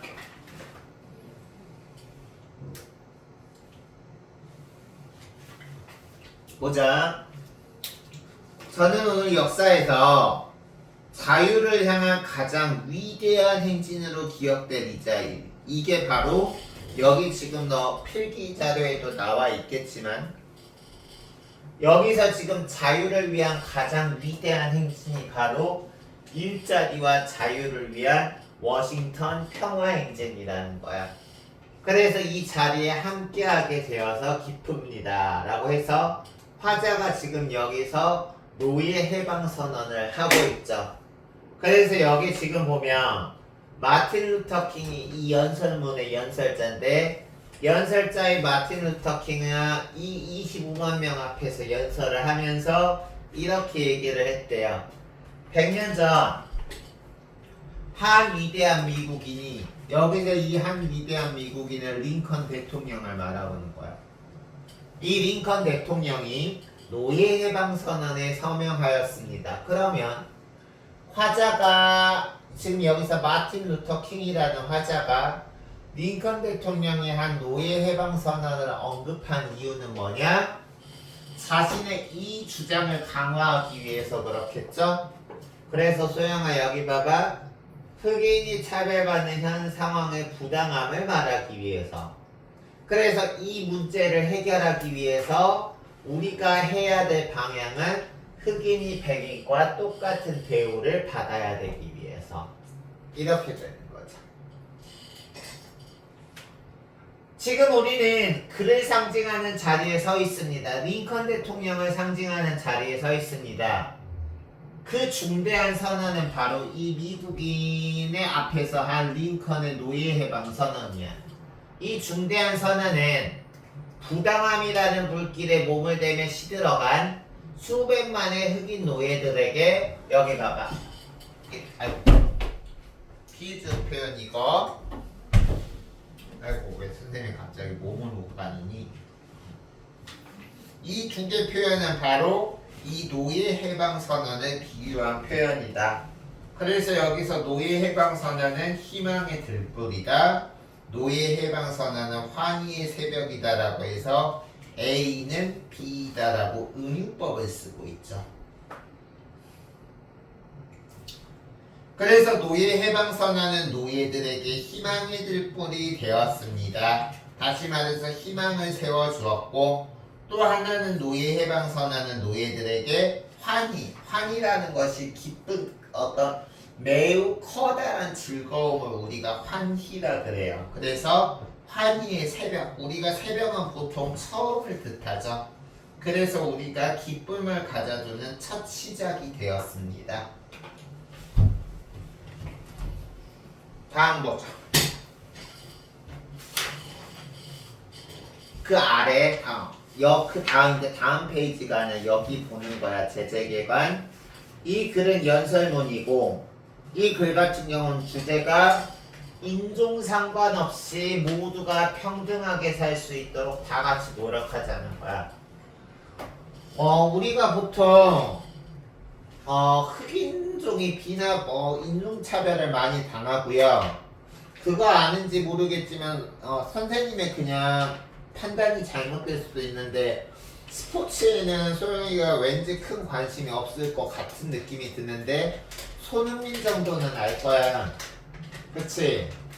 손흥민이 지금은 미국 리그에서 뛰지만 작년까지만 해도 영국 프리미어 리그에서 뛰었어. 엄청난 업적을 많이 했지만 손흥민이 아시아인이라고 영국인들한테 경기 중에도 그 영국 백인 관중들한테 차별을 받았대. 인종차별적인 발언을 받았대. 그게 한두 번이 아니라. 그래서 우리도 인종차별적인 발언을 인종차별을 당하는 사람이고 유럽이나 백인들 사이에서는 그리고 흑인은 누구나 다 인종차별을 하기 쉽고요. 그리고 심지어 선생님은 이런 사람도 봤어. 우리나라 사람인데 터키에 자기 탈모난 거 모발이식 하러 갔다가 터키 사람들한테 무슨 이상한 냄새 난다고 터키인들을 인종차별하는 발언을 내 앞에서 서슴없이 하는 사람도 선생님은 직접 경험했어요. 그때 내가 속으로 생각했지. 어이, 그러는 당신이 인종차별 당할 거라고 생각은 안 해봤나요? 즉, 당신은 터키인이 이상한 우유 냄새 난다고 인종차별을 하지만 터키인 입장에서는 당신을 보고 나서 마늘 냄새, 김치 냄새 난다고 차별하지 않았을까요? 라고 내가 속으로 말했어. 겉으로 대놓고 말해주고 싶었지만 꼭 참았죠. 그래서 그 인종차별이라는 것은 흑인을 위한 이제 일반적으로는 흑인의 인종차별을 반영하지만 좀 더 주제를 정확히 하면 인종과 상관없이, 즉 우리나라는 인종차별을 받을 수도 있는 사람이고 인종차별을 할 수도 있는 사람이야. 즉 흑인종, 황인종, 백인종에 상관없이 모두가 평화롭게 살 수 있도록 노력하자가 이 글의 주제다. 다음 특징은 아까 우리가 본 부분에서 링컨의 노예 해방 선언이나 그리고 이제 앞으로 볼 미국의 건국 신조와 같은 역사적 사실을 근거를 들어서 설득했다. 다음, 그냥 흑인이 차별받고 있습니다 말로만 하면 사람들이 그렇게 와닿지 않고, 내가 아까 이상한 사람 만난 적 있다 그래 방금 얘기했죠. 그래서 그 사람들은 그 사람 선생님이 알고 있는 그 사람은 인종차별적인 발언을 서슴지 않아. 프랑스 사람들 보고 도둑놈들이냐니 프랑스 사람하고 중국놈하고 똑같냐니 프랑스하고 중국인들을 비하하는 발언도 많이 하고요. 내가 그냥 인종차별하는 사람이 우리나라에도 많이 있어 하는 것보다 그걸 실제 사례를 예를 들면 정말? 이라고 하면서 청자의 공감을 이끌어낼 수 있다. 그리고 세 번째, 소영이 밑줄 치면 비유적 표현 밑줄 치시고요. 이 비유적 표현이 대표적으로 여기 나타나 있죠.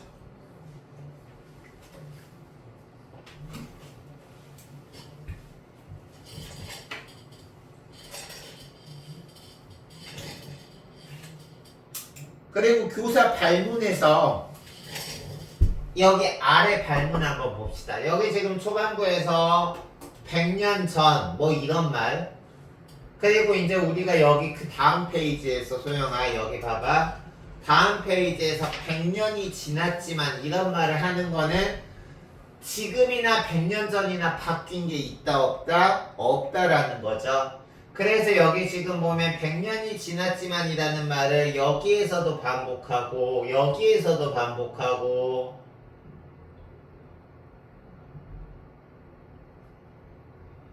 쭉 이렇게 지금 쓰면서 100년이 지났지만을 반복하고 있는 이유는 뭐냐 하면 그때나 지금이나 우리가 달라진 게 없다라는 거야. 그래서 다시 이제 위로 올라가면 100년이 지났지만을 반복한 것은 그 미국 링컨은 노예 해방 선언은 했지만 지금까지도 표면적으로는 인종 간의 차별이 사라졌지만 실제로는 현재도 인종차별이 사라지지 않았다라는 걸 강조하기 위한 목적을 가지고 있다라는 걸 알아두시면 좋겠습니다. 소영이가. 그렇게 생각해 두시면 되겠어요. 그러면 이제 그 다음 페이지 보죠. 소영아 90이 됐다. 맞구나. 93쪽. 그러나 그로부터 100년이 지났지만 흑인은 여전히 자유롭지 못합니다. 100년이 지났지만 흑인은 인종 분리 정책이라는 족쇄와 인종 차별이라는 쇠사슬, 여기서 소영이가 족쇄라는 단어와 쇠사슬이라는 비유적인 표현을 알아주세요.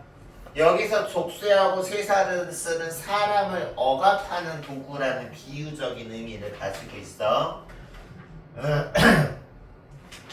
그래서 100년이 지났지만 흑인은 여전히 인종 분리 정책, 다시 말해서 한 식당 안에 백인 전용 좌석과 흑인만 앉을 수 있는 좌석을 따로 분리했다던가, 옛날에는 우리가 버스에서 백인하고 흑인이 앉아 있는데 자리가 이제 하나도 없이 이제 서서 가야 되는 상황에서 백인이 탔는데 앉아 있는 흑인이 자리를 양보하지 않고 그냥 당연하게 앉아있으면 그 흑인은 버스에서 추방당했대요. 백인에 의해서.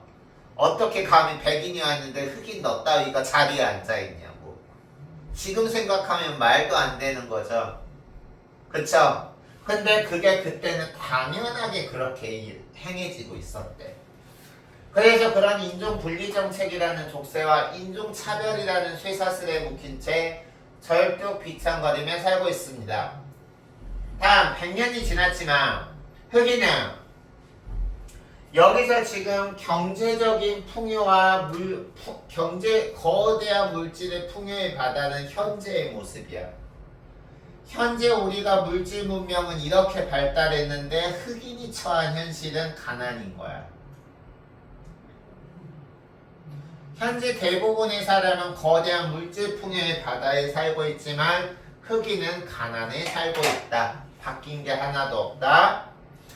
또 하나, 100년이 지났지만 흑인은 여전히 미국 사회의 후미진, 다시 말해서 빚이 잘 들지 않는 곳으로 내몰려 자신의 땅에서 추방당해 살고 있다. 그리하여 우리는 여기서 지금 이 치욕스러운 현실이 인종차별을 아직도 100년이 지났지만 받고 있는 현실이야. 그래서 1863년에 링컨이 92쪽에서 노예해방 선언을 했다고 했는데 소영아, 이 연설을 하고 있는 상태는 100년이 지난 1963년이야. 그래서 지금 현재 이 순간 1963년은 끝이 아니라 시작이다. 흑인에게는 울분을 토할 곳을 필요했는데 이제 소원을 풀었으니 워싱턴 광장 앞에서 흑인 25만 명이 모여서 지금 이제 목소리 내잖아. 소원을 풀었으니 그것으로 만족하고 말 것이라 생각한 사람들은 이 나라가 다시 일상으로 돌아갔을 때 달갑지 않은 사실을 깨닫게 될 것입니다. 우리 이거 생각해봐.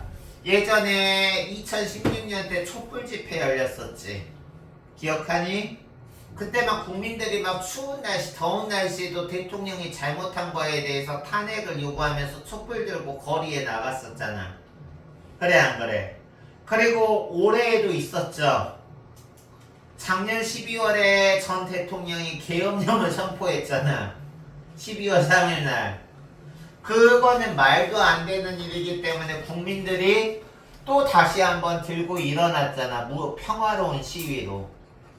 그거는 뭐냐? 여기 봐봐. 그냥 만족하고 말면 안 되는 거야. 그냥 나라가 일상으로 돌아갔을 때 봐봐. 흑인에게 시민으로서 누려야 할 권리가 보장될 때까지. 즉, 그 촛불 집회나 이번에 계엄령으로 인해서 이제 전 대통령을 탄핵시키기 위해서 집회했을 때 시민들의 그 목적이 이루어질 때까지 미국에는 안정도 평온도 없을 거야. 우리도 그랬잖아. 옛날에 촛불 집회할 때 대통령이 탄핵될 때까지, 그리고 올해 그 전 계엄령을 한 대통령이 탄핵될 때까지는 우리나라 되게 불안했잖아. 똑같은 거야. 그래서 정의의 새벽이 밝아오기 전까지 여기서는 인종차별, 철폐, 자유와 평등이고 이게 우리나라로 치면 인종차별은 아니지만 그런 두 번의 우리나라의 최근에 10년 사이에 있었던 그런 어떤 정권 교체가 열망이 들어간 그런 집회들, 그런 목적을 달성하기 전까지 저항의 소용돌이는 흑인 인권운동을 계속해서 미국의 기반을 뒤흔들 것이다. 즉 흑인은 지금 1964년 지금 이 순간 한번 목소리를 내고 끝나는 게 아니라 목표를 달성할 때까지 계속 이루어질 것이다. 됐나? 다음.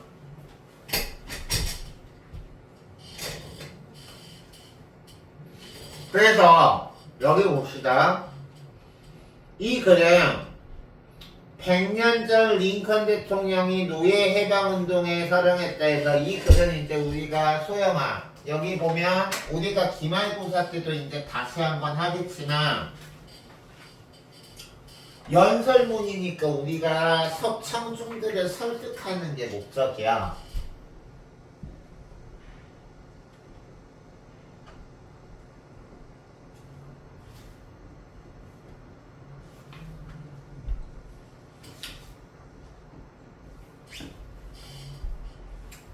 그럼 우리가 설득시키는데도 전략이 필요한데 이거 이론적으로 설득 전략은 크게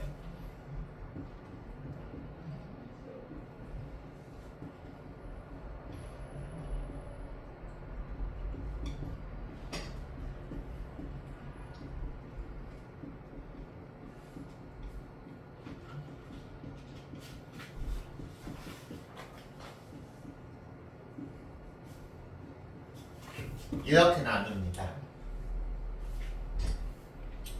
이성적 설득 전략이라는 거는 여기서처럼 역사적 사실, 객관적 사실,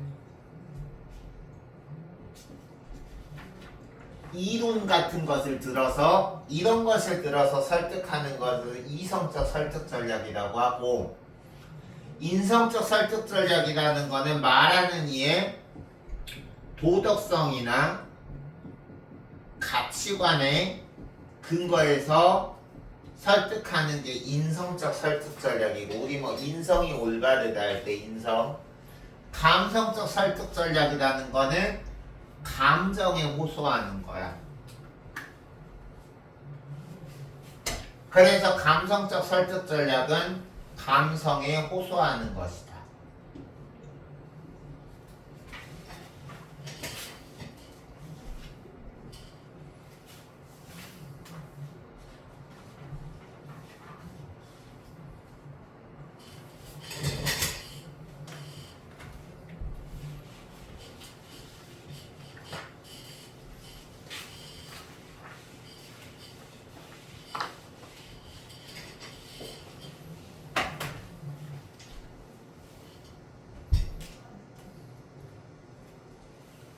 여기서 정의의 궁전에 이르는 문턱에 서 있는 여러분에게 해야 할 말이 있다.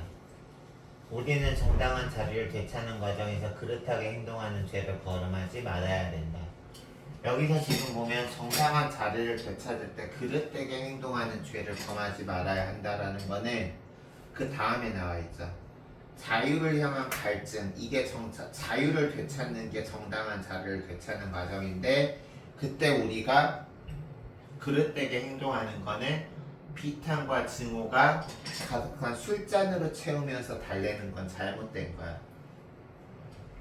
우리가 촛불 집회나 아니면 작년에 계엄령 있고 나서 올해 정권 교체 탄핵 집회 있었을 때, 그때 우리나라 시민들, 집회 나간 시민들이 폭력적으로 저항하지 않았죠. 그렇죠? 폭력적으로 저항하지 않았어요. 그렇게 그릇되게 우리 시민들은 그래서 그릇되게 행동하지 않았던 거야. 만약에 우리 시민들이 대통령이 탄핵되는 것을 요구하면서 집회에서 막 폭력적으로 행동했다면 정당한 자리를 되찾는 과정에서 그릇되게 행동한 죄를 범한 거지만, 우리나라 국민들의 시민의식이 높았기 때문에 정권 교체를 요구하면서도 폭력적인 방법을 쓰는 그릇되게 행동하는 죄를 범하지 않고 민주주의의 어떤 중요한 결실을 이루는 거죠. 됐어요? 그래서 술로 달래지 맙시다. 우리는 언제나 고상한 유형과 원칙을 지켜야 된다. 평화를 주장하는 거죠. 그리고 여기서 선생님이 평화를 주장한다는 거는 비폭력 운동인 거죠. 그래서 우리의 창조적인 항의 운동을 비폭력 운동 평화 주장이 여기서 이렇게 말했죠. 물리적 폭력으로 더럽혀서는 안 된다. 몇 번이 되었던 우리는 물리적 힘이 영혼의 힘과 하나가 되는, 즉 물리적으로 으쌰으쌰 하는 것이 영혼의 평화 비폭력과 하나 돼서 평화롭게 해야 된다. 흑인 사회를 쓴 이 새롭고 놀라운 투쟁 정신, 이 새롭고 놀라운 투쟁 정신은 이거죠. 평화 투쟁, 비폭력 투쟁.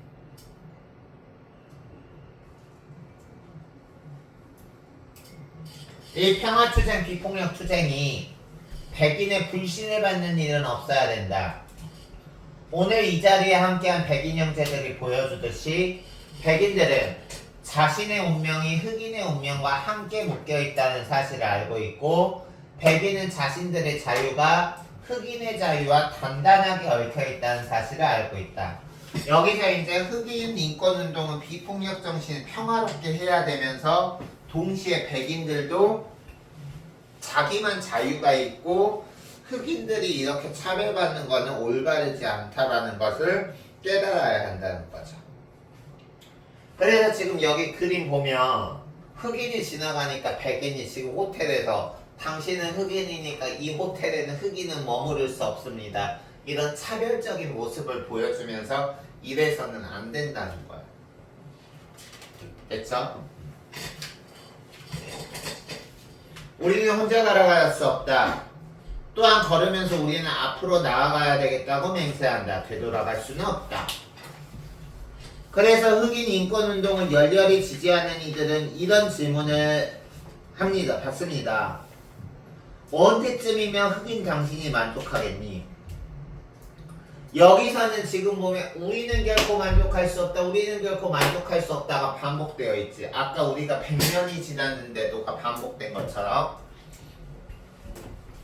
그러면 여기서 지금 보면 우리가 결코 만족할 수 없다는 거는 어떤 게 반복되어 있나 보자. 우리는 결코 만족할 수 없다를 반복하는 거는 현재 상태에 만족하지 않고 상황이 좋은 쪽으로 개선될 수 있다고 믿으며 완전한 어떤 목표를 이룰 때까지 지치지 않고 꾸준히 하겠다라는 어떤 의지를 보여주는 거야. 그래서 여기 보면 차마 입에 담을 수 없는 경찰의 만행에, 즉 예를 들어서 백인이 앞에 백인 범인이 나타나면 잡아서 조용하게 수갑 채우는데 흑인 범인이 도망가면 바로 총 쏴서 죽이는 그런 어떤 흑인 차별이 계속되는 한 우리는 만족할 수 없다. 그리고 여행하다가 지쳐 무거워진 우리의 몸을 고속도로 모텔이나 도심 속 호텔에 누일 수 없는 한, 즉 우리가 흑인들을 가다 힘들어도 호텔이나 모텔에 이렇게 들어갈 수 없다는 거야. 알겠어요? 그리고 소영이는 차마 생각하지 못하겠지만 얘 혼자 왜 이래?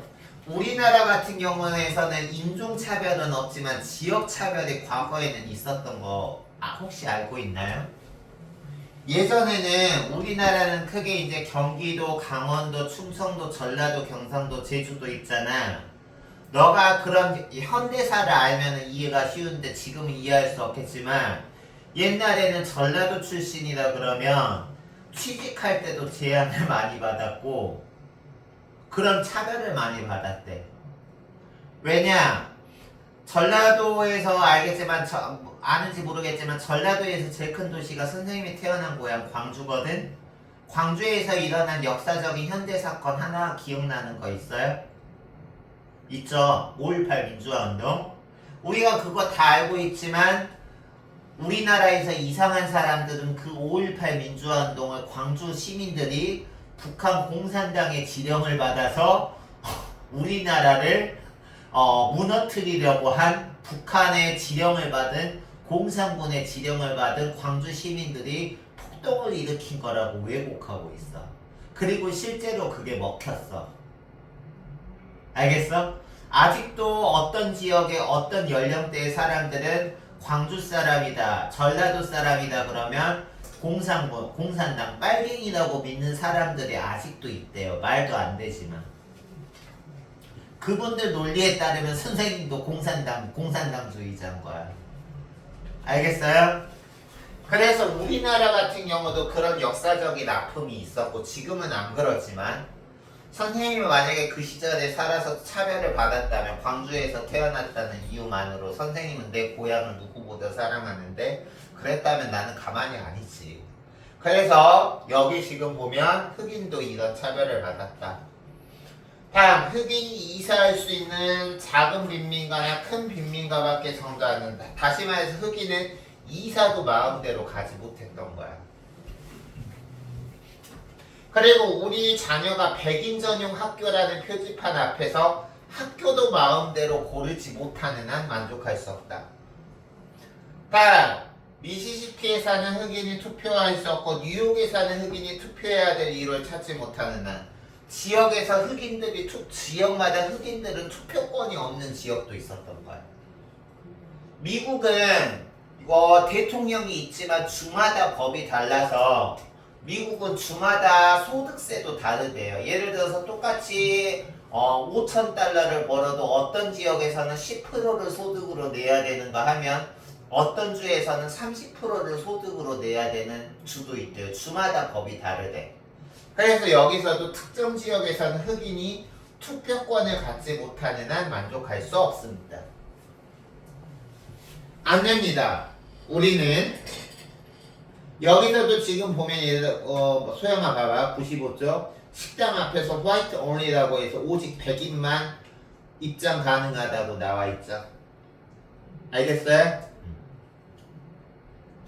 그 다음 봅시다. 여기 지금 보면 그래서 96쪽 그림 보면 흑인이나 백인들이 앞서서 job for all 백인들만을 위한 직업이 아니라 모두를 위한 일자리를 달라 라고 지금 말하고 있고 voting rights 투표권에서 흑인에게도 투표권을 달라 full citizenship 모두에게 흑인 백인 상관없이 흑인에게도 시민권을 달라 그리고 fair employment 공정한 취직, 공정한 채용 흑인이라고 취직에서 차별하지 말고 공정하게 채용해라 라고 얘기하는 거죠.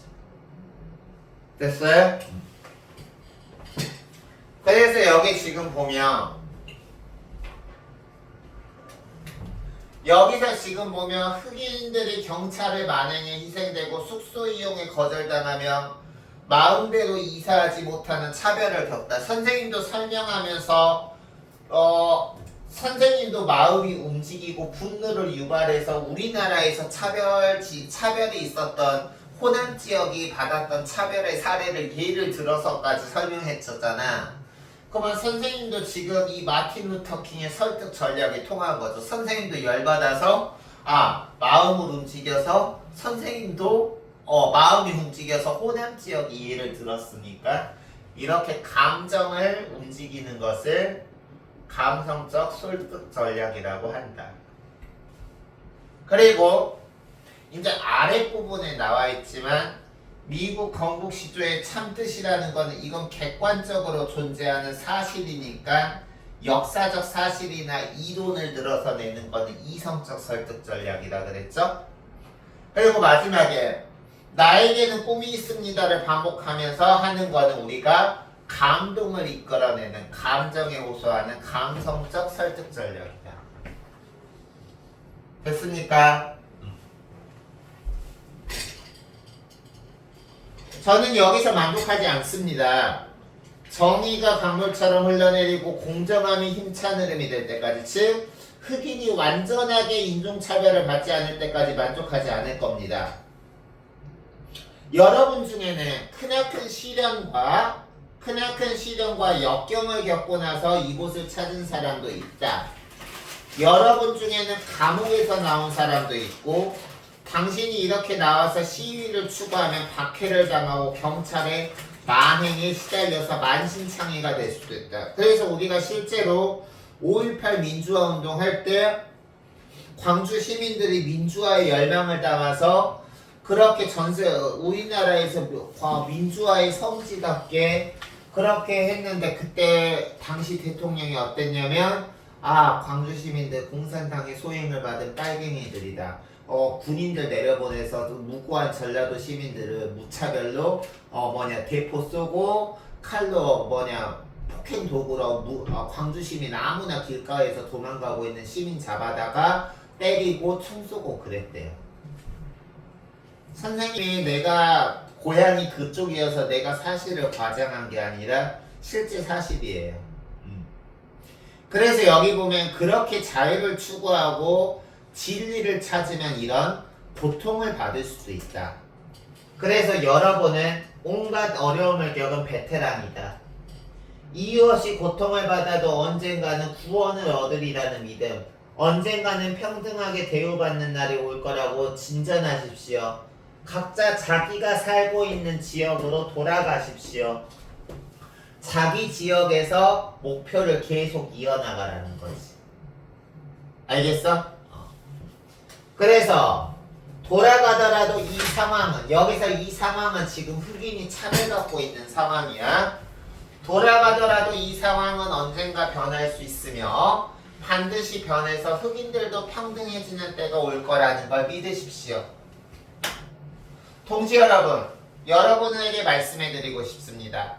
차별받는다고 절망하면서 거기에서 비참해지지 맙시다. 비록 우리는 지금 인종차별을 마주하고 있지만 나에게는 꿈이 있습니다. 꿈이 있습니다. 반복해서 화자의 바람을 강조하고 이 꿈은 흑인이 평등해지는 꿈이죠. 나에게는 꿈이 있습니다. 그 꿈은 아메리칸 드림의 뿌리를 내리고 있는데 이 아메리칸 드림이 여기 지금 보면 여기 나와 있습니다. 미국의 건국 신조의 참뜻이고 조지아주의 붉은 언덕에서 노예의 후손과 즉 노예와 노예 주인이 함께 식탁에서 밥을 먹을 수 있는 평등한 사회, 그리고 부당함과 억압으로 심음받는 미시시피주가 자유와 정의가 샘솟는 불평등의 공간이 평등의 공간이 되는 아메리칸들이, 그리고 또 하나 아이들이 자기의 피부색이 아니라 인격으로 평가받는 나라. 알겠어요? 선생님도 흑인종은 아닌데 피부가 한국 사람 치고는 되게 까무잡잡하잖아. 황인종이라고 하기에는 흑인종 같고 흑인종이라고 하기에는 황인종 같은 피부잖아. 나는 내가 생각할 때도 내 피부색이 황인종과 흑인종의 중간 같아. 내가 일부러 피부색을 태운 게 아니야. 알겠어? 난 그냥 피부색이 원래 이렇게 태어났어. 그래서 어렸을 때 놀림도 많이 받았어요. 너는 왜 그렇게 피부색이 까맣냐고. 별명도 많았고 막 블랙커피 등등등. 알겠어요?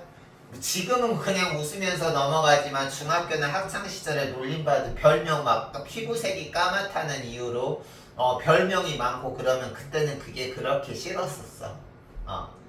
그래서 여기 보면 나에게는 꿈이 있습니다. 언젠가 이 나라가 모든 인간을 평등하게 태어난다라는 보편적인 진리를 너무도 당연하게 받아들인다면 이 건국 신조야. 즉 미국 건국 신조에 모든 인간은 평등하다라는 진리가 있는 거야. 됐습니까? 다음, 나에게는 꿈이 있습니다.